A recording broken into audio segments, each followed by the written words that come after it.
Assalamualaikum warahmatullahi wabarakatuh. Innal hamdalillah nahmaduhu wa nasta'inuhu wa nastaghfiruh wa na'udzu billahi min shururi anfusina wa sayyiati a'malina. Man yahdihillahu fala mudhillalah wa may yudlil fala hadiyalah. Asyhadu an la ilaha illallah wahdahu la syarikalah wa asyhadu anna Muhammadan 'abduhu wa rasuluh. Ya ayyuhalladzina amanu taqullaha haqqa tuqatih wa la tamutunna illa wa antum muslimun. Ya ayyuhan nasu taqu rabbakumul ladzi khalaqakum min nafsin wahidah wa khalaqa minha zawjaha wa batha minhuma rijalan katsiran wa nisaa wattaqullaha alladzi tasaaluna bihi wal arham innallaha kana 'alaikum raqiba. Ya ayyuhalladzina amanu taqullaha wa qulu qawlan sadida yuslih lakum a'malakum wa yaghfir lakum dhunubakum wa man yuti'illaha wa rasulahu faqad faza fawzan 'azima. Amma ba'd. Fa inna asdaqal hadithi kitabullah wa khairal hadi hadi Muhammadin sallallahu alaihi wasallam wa syarrul umuri muhdatsatuha fa inna kulla muhdatsatin bid'ah wa kulla bid'atin dhalalah wa kulla dhalalatin finnar. Jamaah rahimani wa rahimakumullah, meneruskan pembahasan dari syarah kitab Tauhid Al-Mulakhas, dan kita sudah masuk pada pembahasan Fadlut Tauhid, keutamaan Tauhid, wa ma yukaffiru minadz dzunub, dan sesuatu yang bisa menghapus dosa. Kita sudah bacakan dalil-dalil dari ayat Al-Quran dan juga hadis Nabi SAW. Dan sekarang kita lanjutkan dalil-dalil yang menunjukkan keutamaan tauhid, dan tauhid bisa menghapus dosa-dosa seorang hamba. Walahuma fi hadisi idban fa innallaha harrama 'alan nar man qala la ilaha illallah yabtaghi bidzalika wajhallah. Walahuma, yaitu dari keduanya, yaitu Imam Bukhari dan Muslim rahimahullah, fi hadis idban, Nabi sallallahu alaihi wasallam menyebutkan fa innallaha, maka sesungguhnya Allah, harrama 'alan nar, mengharamkan siksaan neraka, man qala, bagi orang yang mengucapkan la ilaha illallah, kalimat tauhid la ilaha illallah, tidak ada sembahan yang berhak disembah kecuali Allah, yabtaghi bidzalika wajh Allah, yang kalimat tersebut diucapkan yabtaghi, untuk mengharap, bidzalika, dengan ucapan kalimat tersebut, wajh Allah, yaitu wajahnya Allah azza wa jalla. Jamaah rahimani wa rahimakumullah, dari disebutkan di sini al-ma'nal ijmali lil hadis, makna umum hadis yang kita sebutkan ini. Anna Rasulullah sallallahu alaihi wasallam, sesungguhnya Rasul sallallahu alaihi wasallam, yukhbiru khabran, mengabarkan suatu khabar, yukhbiru khabaran muakkadan, yang sangat ditekankan, anna man talaffadha bi kalimati la ilaha illallah, siapa saja yang dia itu melafatkan, berarti mengucapkan di lisannya suatu kalimat, yaitu kalimat la ilaha illallah, tidak ada sembahan yang berhak disembah kecuali Allah, qasidan ma tadullu alaihi minal ikhlas, yang niatnya tersebut qasidan ma tadullu alaihi minal ikhlas, yaitu keikhlasan di dalam mengucapkan kalimat tersebut, wa nafsu syirki, dan menolak kesyirikan, amilan bidzalika, mengamalkan konsekuensi dari kalimat tauhid tersebut, zahiran wa batinan, secara amaliyah zahir maupun secara batin, wa mata ala tilkal hal, dan dia mati dalam kondisi seperti yang disebutkan tadi, lam tamassahun nar yaumal qiyamah, dia tidak akan tersentuh api neraka pada hari kiamat. Jamaah rahimani wa rahimakumullah, ini keutamaan tauhid yang disebutkan oleh Rasulullah sallallahu alaihi wasallam, yaitu bagi orang-orang yang betul ikhlas di dalam mengucapkan kalimat tersebut, kemudian mengamalkan kalimat tersebut secara zahir maupun batin. Secara zahir berarti tidak melakukan perbuatan-perbuatan zahir yang itu bagian dari kesyirikan. Mengamalkan secara batin berarti tidak melakukan perbuatan-perbuatan yang ada di dalam hati ini, mulai dari keyakinan ya, atau prasangka-prasangka yang termasuk dikategorikan itu adalah sebuah kesyirikan. Jadi kalau kalimat ini diucapkan ikhlas, artinya diwujudkan kalimat tersebut di dalam kehidupan sehari-hari, maka disebutkan fadilah atau keutamaannya, dia tidak akan tersentuh api neraka. Jamaah makan Allah Subhanahu wa taala, di akhirat nanti ada beberapa golongan yang mereka itu tidak diazab oleh Allah Subhanahu wa taala di neraka, ya. Disebutkan di dalam satu hadis, nanti ada sekelompok manusia yang dia itu tidak dihisab dan diazab oleh Allah Subhanahu wa taala di akhirat kelak. Berarti apa? Langsung dia masuk ke dalam surga, ya. Ada sebagian yang mereka itu dihisab namun tidak masuk neraka. Setelah dihisab berarti dia melewati sirat kemudian masuk ke dalam surga.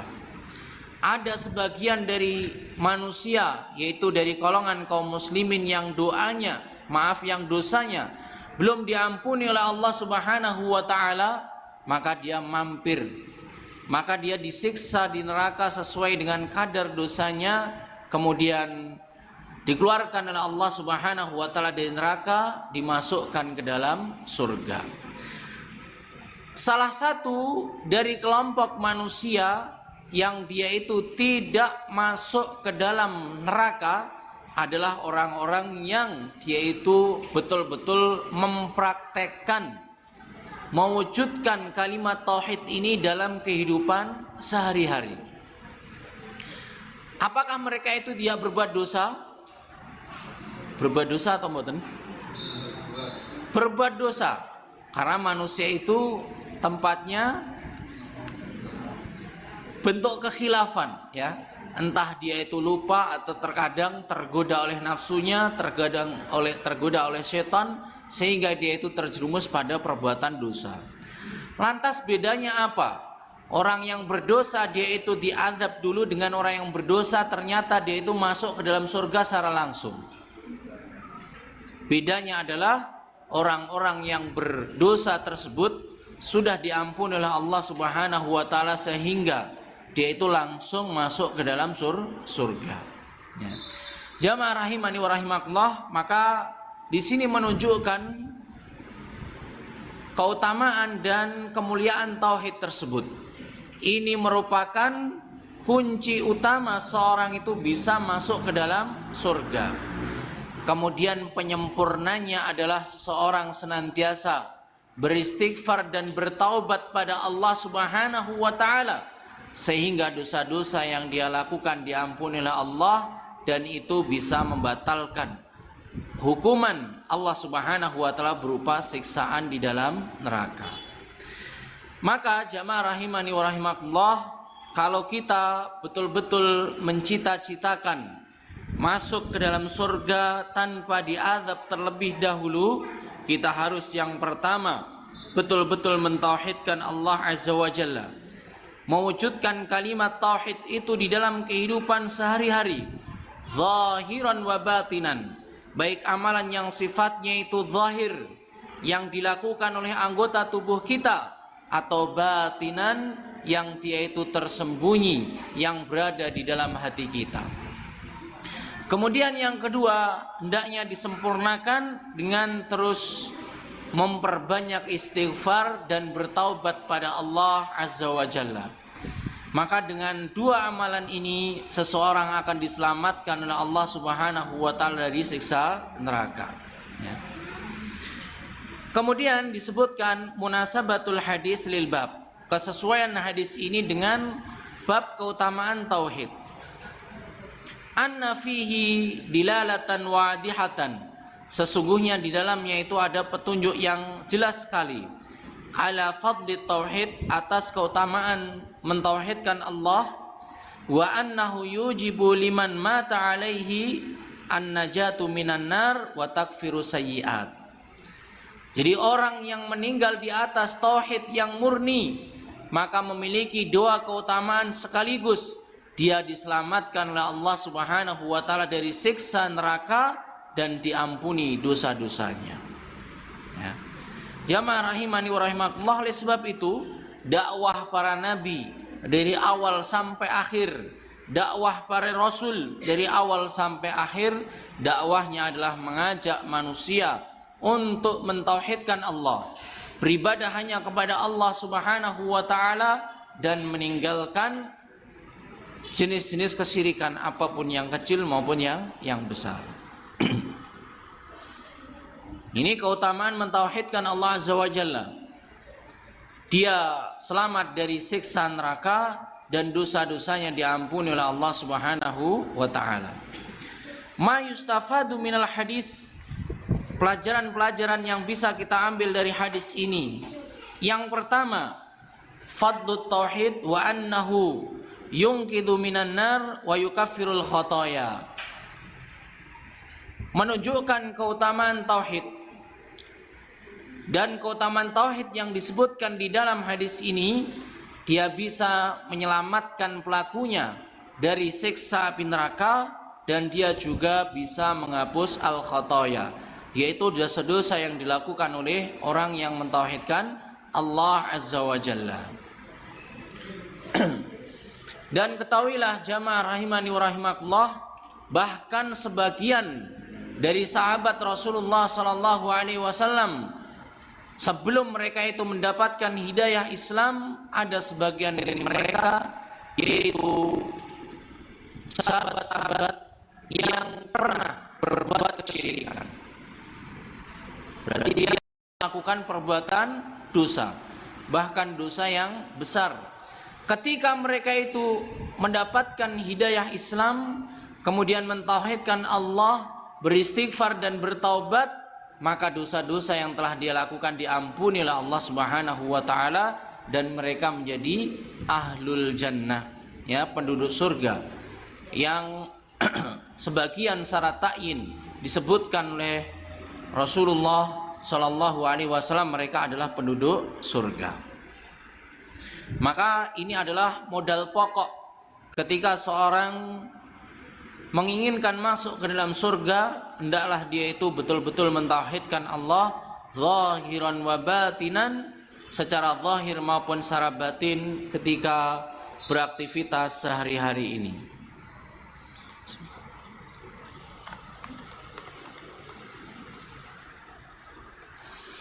Kemudian yang kedua, di antara pelajaran dari hadis ini, annahu la yakfi fil iman an-nutqu min ghairi i'tiqad al-qalbi ka halil munafikin. Sesungguhnya tidak cukup sebuah keimanan itu hanya mengucapkan di lisan saja tanpa ada keyakinan yang ada di dalam hati. Maka yang disebutkan siapa yang mengucapkan kalimat la ilaha illallah ini dikaitkan setelahnya yabtagi bidzalika wajah Allah. Ini ada keyakinan, ya, bahwasanya zat yang berhak disembah itu adalah Allah Subhanahu wa taala saja. Jadi bukan ucapan yang hanya di lisan saja. Seperti kondisinya orang-orang munafik. Ketika kaum muslimin jumlahnya banyak di negeri Madinah, Islam juga semakin menguat. Orang-orang munafik ini lisannya mengucapkan dua kalimat syahadat, tapi di dalam hatinya ini ada kebencian terhadap Islam dan orang-orang yang meluk agama Islam. Maka ini adalah orang munafik. akidahnya ini tidak benar, ya. Perbuatannya ini tidak benar. Tapi yang benar adalah seseorang mengucapkan di lisannya dan hatinya meyakini apa yang diucapkan di lisan tersebut. Inilah kesesuaian antara lisan dengan hati yang itu bermanfaat bagi orang-orang yang mengucapkan kalimat tersebut, ya. Adapun orang-orang yang dia itu hanya mengucapkan di lisan namun perbuatannya perbuatan kesyirikan, keyakinannya adalah keyakinan kesyirikan, maka kalimat yang dia ucapkan tersebut tidak ada manfaatnya, ya. Jamaah makan Allah Subhanahu wa taala, ya. Maka ketika kita mengucapkan kalimat tersebut, kita dengan sadar dan juga yakin bahwasanya yang berhak disembah hanyalah Allah Subhanahu wa taala saja, dan kita mengucapkan kalimat tersebut ikhlas. Tidak ada paksaan, tidak ada motif-motif duniawi. Keinginannya salah satu yaitu keridhaan Allah Subhanahu wa taala, itu yang bermanfaat bagi orang yang mengucapkan tersebut. Kemudian yang ketiga, annahu la yakfi fil iman al-i'tiqad min ghairi nutqin. Demikian juga tidak akan bermanfaat orang yang hanya berkeyakinan namun tidak pernah mengucapkan kalimat syahadat ini. Ya, karena kalimat tauhid ini adalah kandungan dari dua kalimat syahadat. Karena kunci seluruh kebaikan itu diterima adalah seorang tersebut adalah orang muslim, memiliki keimanan. Maka orang-orang yang berjasa di dunia ini, mungkin dengan ilmunya, dengan hartanya, dengan sedekahnya, dengan sumbangan-sumbangan dan donasinya yang luar biasa, tapi kalau dia itu belum pernah mengucapkan kalimat tauhid, belum masuk ke dalam agama Islam, dia tidak ada manfaatnya, tidak mendapatkan kemanfaatan di akhirat kelak. Dan ini banyak contohnya orang-orang kafir yang mereka itu berdonasi luar biasa sekali dengan harta mereka. Ini tidak akan bermanfaat di akhirat karena dia tidak pernah mengucapkan kalimat tauhid ini dan juga meyakini kebenaran tauhid tersebut, ya. Mungkin saja di dunia dia mendapatkan kemanfaatan karena Allah itu maha adil, tapi sekali lagi di akhirat dia tidak akan mendapatkan kemanfaatan dari amalan tersebut karena dia belum masuk ke dalam agama Islam. Seperti penemu lampu ini muslim atau kafir? Seandainya dia itu muslim, maka dia mendapatkan pahala yang sangat luar biasa.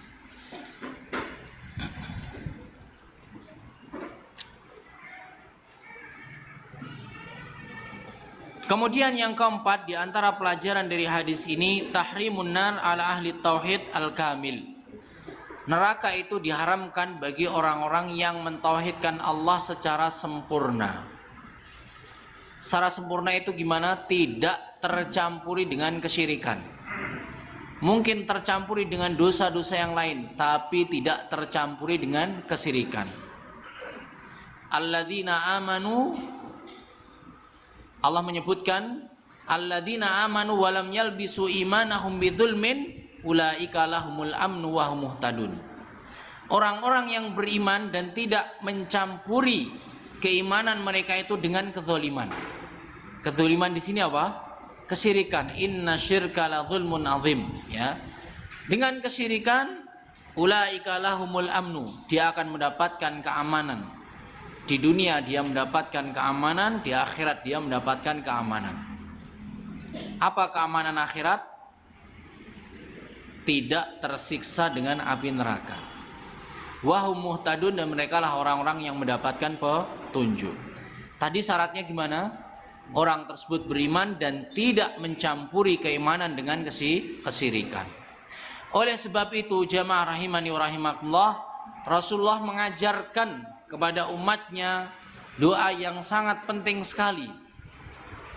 Karena minimnya ilmu kita, karena lalainya diri kita. Doa untuk terhindar dari kesyirikan. Kalaupun terjerumus kita bisa diampuni dosanya. Allahumma inni a'udzubika an usyrika wa ana a'lam wa astaghfiruka lima la a'lam. Ya Allah, aku berlindung padamu dari kesyirikan yang aku ketahui, dan aku memohon ampun dari dosa atau perbuatan kesyirikan yang aku lakukan dan aku tidak mengetahuinya. Ini ibaratnya sebagai bentuk uzur, ya. Kalau kita itu ilmunya itu terbatas, agar kita bisa tergolong orang-orang yang mentauhidkan dengan tauhid yang sempurna. Tentunya kita terus berusaha belajar, betul-betul berusaha mentauhidkan Allah, ya. Tapi jangan lupa juga kita sering berdoa dengan doa ini, agar ilmu kita tentang kesyirikan kita bisa diberikan taufik untuk menjauhkannya. Artinya diri kita jauh dari kesyirikan tersebut dengan kejahilan yang ada pada diri kita. Kalau kita terjerumus, diampuni oleh Allah Subhanahu wa taala. Selain itu, jamaah rahimani wa rahimakumullah, hendaknya setiap muslim dia itu betul-betul berusaha mengamalkan ilmunya yang berkaitan dengan masalah tauhid ini, ya. Paling mudah dia itu senantiasa mengawali dengan bismillah ketika melakukan amal soleh, atau doa-doa zikir yang lain yang memang ada dicontohkan. Misalkan sebelum beramal kita doa dengan doa zikir tersebut.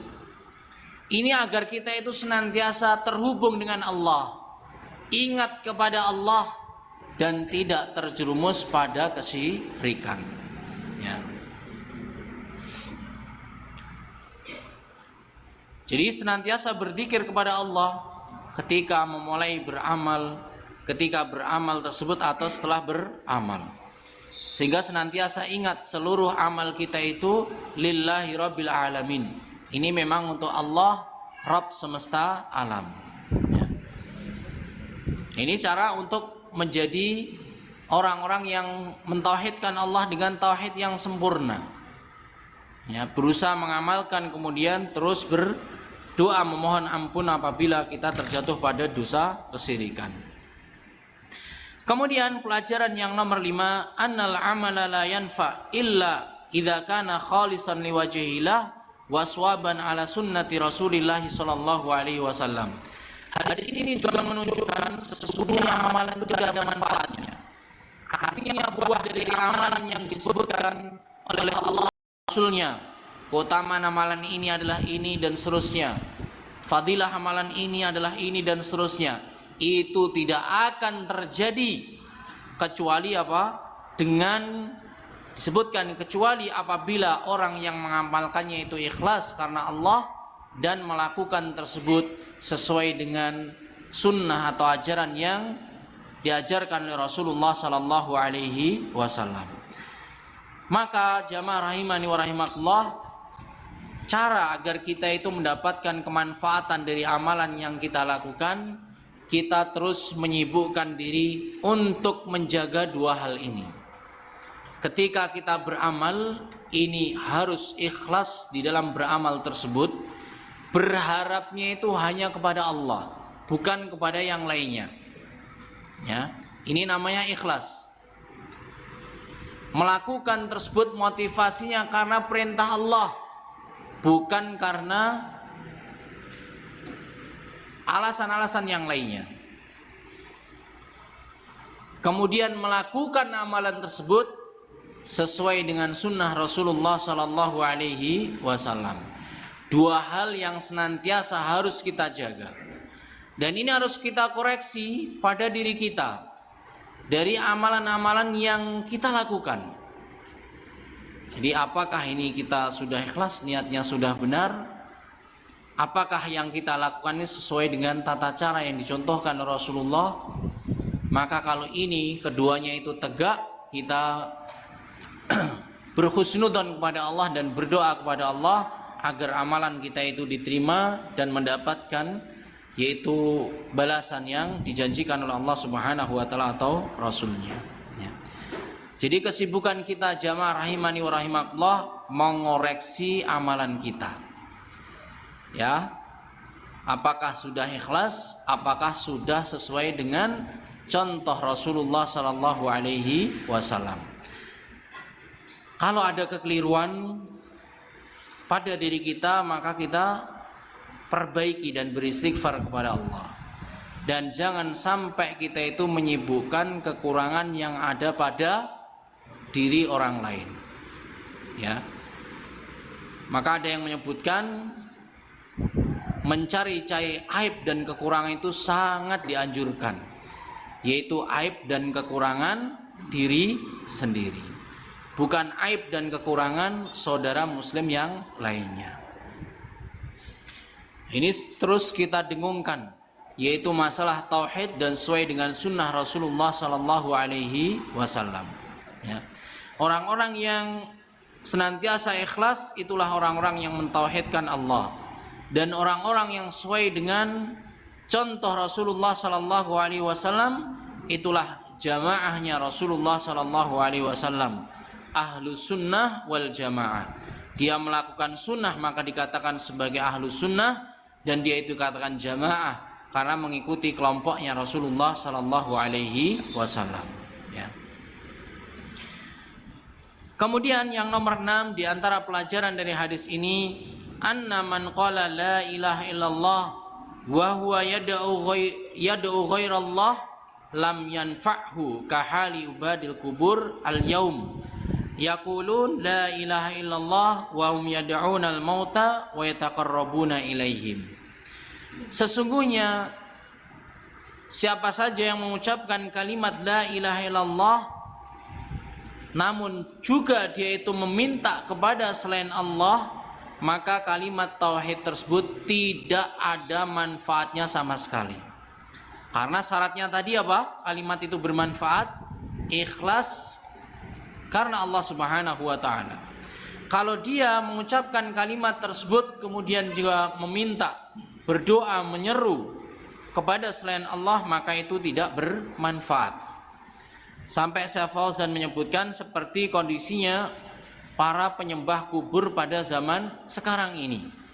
Mereka mengatakan kalimat la ilaha illallah, namun di kesempatan yang lainnya mereka meminta kepada orang-orang yang sudah meninggal dunia.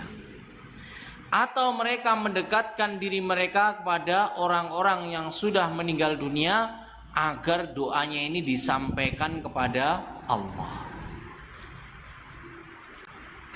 Ada apa tidak zaman sekarang ini? Syekh Fauzan berkunjung kemana ini sampai tahu ini ya? Atau dikhabari ya mungkin ya. Jadi banyak jalan ya. Boleh jadi beliau tahu langsung atau dikhabari atau ada orang yang bertanya kemudian menjelaskannya.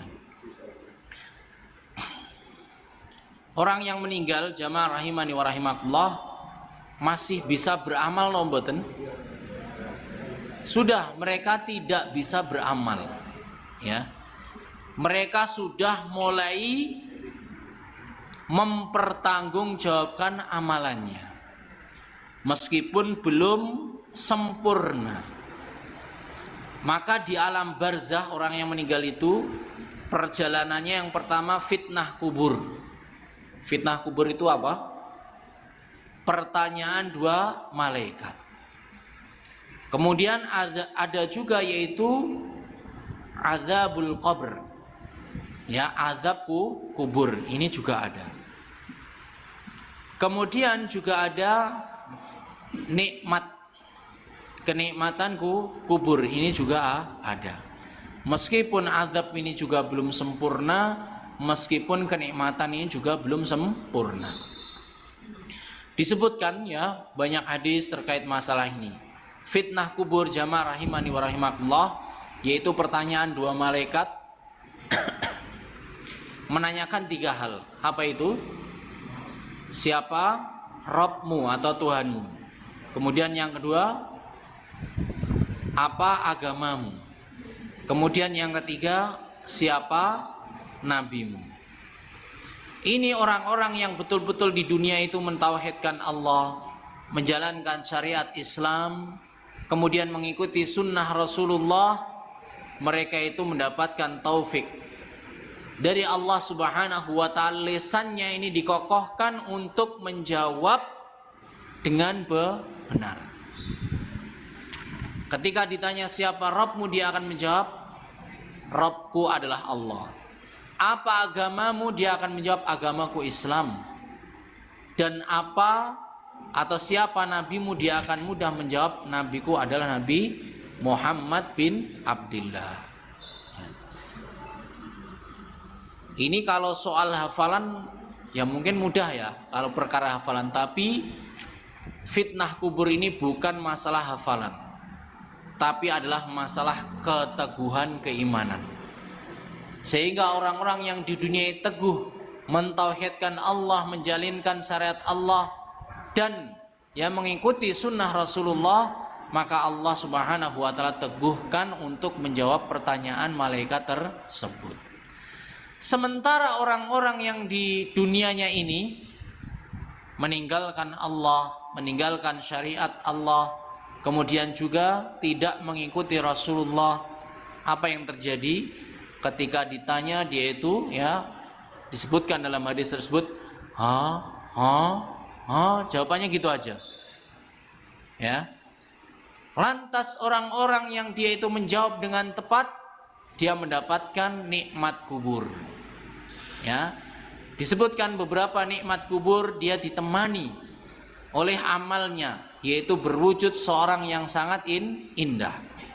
Kemudian dilapangkan kuburnya, ya, sehingga dia itu nyaman, dan diperlihatkan untuknya setiap pagi dan sore tempatnya nanti di surga.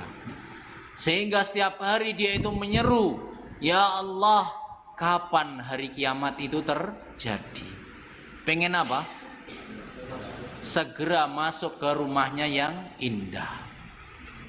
Itu orang-orang yang beriman. Yang ditanya tadi tidak bisa, apa yang terjadi? Maka dia mendapatkan azab kubur. Ya. Ditemani oleh teman yang sangat buruk rupanya, lagi menyeramkan. Kemudian disempitkan kuburnya sampai tulang-tulangnya ini hancur. Kemudian diperlihatkan tiap pagi dan sore tempat yang akan dia tempati nanti, yaitu di neraka. Sehingga dia tiap hari mengatakan, ya Allah, jangan segerakan hari kiamat. Ya. Jamaah rahimani wa rahimakumullah, itu yang bermanfaat ya. Sementara orang-orang yang tadi disebutkan, dia mengucapkan kalimat tersebut, namun juga dia meminta kepada selain Allah, dicontohkan tadi oleh beliau hafizahullah ta'ala, yaitu orang yang meminta kepada orang yang telah meninggal dunia. Orang yang telah meninggal dunia tidak mampu beramal, ya. Dan dia itu masih bisa seperti orang yang beramal tatkala memiliki amal jariah ketika di dunia. Istilahnya seperti investasi yang terus menguntungkan. Dia cuma naruh sekali, kemudian dia tinggal terus mendapatkan keuntungannya, yaitu amal jariah. Orang yang meninggal dunia terus seakan-akan dia itu beramal, karena apa? Dia melakukan 3 hal ini. Ya. Yang pertama, dia mendidik anak-anaknya sehingga anaknya ini menjadi anak yang soleh. Kemudian apa yang dilakukan anak tersebut? Mendoakan kebaikan orang tua dan juga keluarganya yang sudah meninggal dunia. Ini bermanfaat, ya. Ini akan bermanfaat bagi orang tuanya tersebut yang sudah meninggal dunia. Dan nanti juga ada kejadian-kejadian yang luar biasa di akhirat nanti. Ada seorang yang tiba-tiba surganya itu dinaikkan sampai dia itu terheran-heran. Amalan apa ya Allah yang aku amalkan sehingga terus dinaikkan derajat surgaku? Karena ya itu amalan dari anak keturunannya. Ya, itu yang pertama. Apa itu? mendidik anaknya menjadi anak yang soleh, sehingga ketika dia itu sudah meninggal dunia, anak yang terus melakukan kebaikan, berdoa, dan itu pahalanya sampai kepada orang tuanya. Kemudian yang kedua, seseorang yang mengajarkan ilmunya kepada orang-orang yang belum mengetahui, sehingga orang yang diajar tersebut mendapatkan ilmu, diajarkan lagi dan seterusnya. Meskipun orang tersebut yang mengajarkan ini sudah meninggal dunia, dia terus mendapatkan pahala dari ilmu yang dia ajarkan tersebut. Ya. Maka di sini ya, guru-guru TPQ, guru-guru TK PAUD ya, seakan-akan kan ini ngajar anak kecil aja mudah gitu kan. Atau seorang ibu di rumah ini pahalanya itu luar biasa ya. Maka kalau bisa, terutama orang tua itu, Al-Fatihahnya ini dan surat-surat yang sering dibaca oleh anak-anak itu yang mengajarkan kita ya. Tiap hari dibaca ketika menunaikan sholat 5 waktu atau sunat-sunah yang lainnya. Seandainya muallimin wa muallimat, para pengajar yang levelnya itu masih kecil-kecil itu mengetahui fadilah ini, sungguh ini adalah balasan yang sangat luar biasa yang tiada tandingnya. Ini luar biasa. Para ummahat juga yang mengajarkan anak-anaknya abata, terus naik Iqra 2, abata, Iqra 3, dan seterusnya sampai selesai dia itu membaca Al-Quran. Maka seluruh huruf yang pernah diajarkan tersebut, orang yang mengajarkan mendapatkan pahalanya. Allahu Akbar. Dan rahmat Allah itu jangan khawatir kehabisan.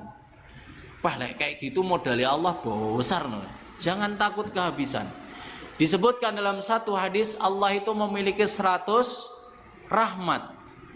Yang satu rahmat ini diturunkan di dunia, cukup untuk manusia atau makhluk Allah semuanya, dari awalnya sampai nanti hari kiamat. Itu dengan satu rahmat saja sudah cukup. Sampai lemu-lemu kayak gini kan. Seger-seger kayak gini. Ini cukup sampai hewan-hewan yang di hutan, mungkin semut kecil-kecil yang kita tidak ketahui. Itu adalah ya satu rahmat yang Allah Subhanahu wa taala turunkan. Dan sisanya 99 rahmat ini akan diberikan oleh Allah ketika di akhirat kelak. Sehingga balasannya itu luar biasa. Ya. Seorang yang terakhir masuk ke dalam surga, ini peserta terakhir masuk ke dalam surga setelah dia itu diazab di neraka. Ini hadisnya panjang ya. Kita sebutkan saja yang ringkas. Dia itu diberikan oleh Allah Subhanahu wa taala kenikmatan yang sangat besar sekali, yaitu diberikan dunia beserta isinya. Banyak tuh nih. Sangat banyak sekali. Kemudian Allah Subhanahu wa taala tambahkan 10 kali lipat dari dunia beserta isinya tersebut bagi orang yang terakhir masuk ke dalam surga. Artinya apa? 99 rahmat yang tersisa ini sangat kalau bahasa daerah Jawa Timur wakeh gitu ya. Kalau Jawa Tengah kan tinggal nambah banget gitu ya. Ini sangat luas sekali. Sangat luas sekali. Maka jangan khawatir ya kehabisan rahmatnya Allah Subhanahu wa taala. Maka tidak boleh putus asa dari rahmatnya Allah. Maka meminta kepada orang-orang yang sudah meninggal dunia, tadi amal jariah, ilmu yang kedua, yang ketiga yaitu harta yang ditempatkan di tempat-tempat kebaikan. Ya. Misalkan masjid, misalkan madrasah, misalkan jalan, misalkan jembatan, atau fasilitas-fasilitas yang berguna, maka dia juga mendapatkan amal jariah dari harta yang dia sedekahkan tersebut, ya. Maka itulah hakikat anak keturunan yang bermanfaat, itulah hakikat ilmu yang bermanfaat, dan itulah hakikat harta yang bermanfaat, yaitu yang bisa dibawa ke alam barzah, ya. Kalau tidak bisa dibawa, berarti itu yang tidak diberkahi oleh Allah Subhanahu wa ta'ala. Kemudian yang terakhir kita bacakan ini Isya, ya. Kurang satu, isbatul wajhi lillahi ta'ala ala ma yaliku bijalalihi wa 'azamatihi. Di dalam hadis ini juga ada pelajaran penetapan Allah itu memiliki wajah sesuai dengan kemuliaan dan keagungan Allah Subhanahu wa ta'ala. Jadi kita harus menetapkan sifat wajah ini bagi Allah. Jadi Allah itu memiliki wajah, ya. Sampai disebutkan di beberapa ayat dan juga di beberapa hadis bahwasanya nanti penduduk surga itu akan melihat wajah Allah. Wujuhu yawma idin nadhirah ya ila rabbiha nadhirah. Penduduk surga nanti wajahnya itu apa ini? Sumringah bahasa Jawanya. Kenapa? Ila rabbiha nadhirah. Karena dia itu melihat wajahnya Rabbnya, ya. Dan ini adalah kenikmatan surga yang paling tinggi. Ketika seorang penduduk surga tersebut melihat wajahnya Allah Subhanahu wa ta'ala. Namun jamaah yang dimuliakan Allah, ketika menetapkan sifat tersebut harus ingat kaidahnya. Laisa kamitslihi syai'un wa huwas samiul basir. Ya. Kita harus menetapkan tidak ada yang semisal dengan sifatnya Allah ini. Dan dialah yang maha mendengar lagi maha melihat, ya. Sesama makhluk saja ada perbedaan, betul ya? Mas Zainal punya wajah, Mas Imam juga punya wajah. Wajahnya sama no mboten? Beda ya. Bagaimana dengan makhluk dengan Al-Khaliq? Laisa kamitslihi syai'un. Tapi tetap kita tetapkan, ya, wa huwas samiul basir. Allah itu maha mendengar lagi maha melihat.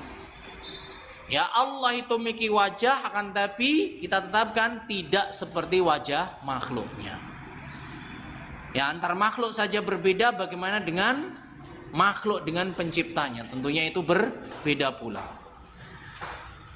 Terus kemudian sifatnya makhluk itu penuh dengan kekurangan dan aib, sementara sifatnya Allah itu adalah sempurna, ya, bahkan di puncak kesempurnaan. Maka wajahnya Allah itu adalah wajah yang sempurna, yang sangat indah, sementara wajah manusia meskipun ganteng, kalau diteliti juga ada kekurangannya. Meskipun cantik juga ada kekurangannya. Itulah sifatnya makhluk. Sementara sifatnya Allah Subhanahu wa ta'ala adalah sempurna lagi indah. Jamaah rahimani wa rahimakumullah, ini yang kita bacakan pada pertemuan kali ini, yang kalau kita ringkas bahwasanya tauhid ini memiliki keutamaan yang disebutkan di dalam hadis ini. Keutamaan tauhid yaitu seseorang diharamkan, ya, oleh Allah Subhanahu wa ta'ala tersentuh api neraka. Kemudian yang kedua, dosanya orang-orang yang mentauhidkan Allah akan diampuni oleh Allah Subhanahu wa ta'ala. Jamaah rahimani wa rahimakumullah, semoga kita semuanya menjadi ahli tauhid, diwafatkan oleh Allah Subhanahu wa ta'ala di atas tauhid. Semoga kita mendapatkan keutamaan tauhid. Semoga kita semuanya dimasukkan oleh Allah Subhanahu wa ta'ala ke dalam surga tanpa diadab tersentuh dengan api neraka. Amin ya rabbal alamin. Wa sallallahu ala nabiyyina Muhammad wa ala alihi wa ashabihi wa man tabi'ahum bi ihsanin ila yaumiddin. Wa akhiru da'wana alhamdulillahi rabbil alamin. Wassalamu alaikum warahmatullahi wabarakatuh. Subhanallah.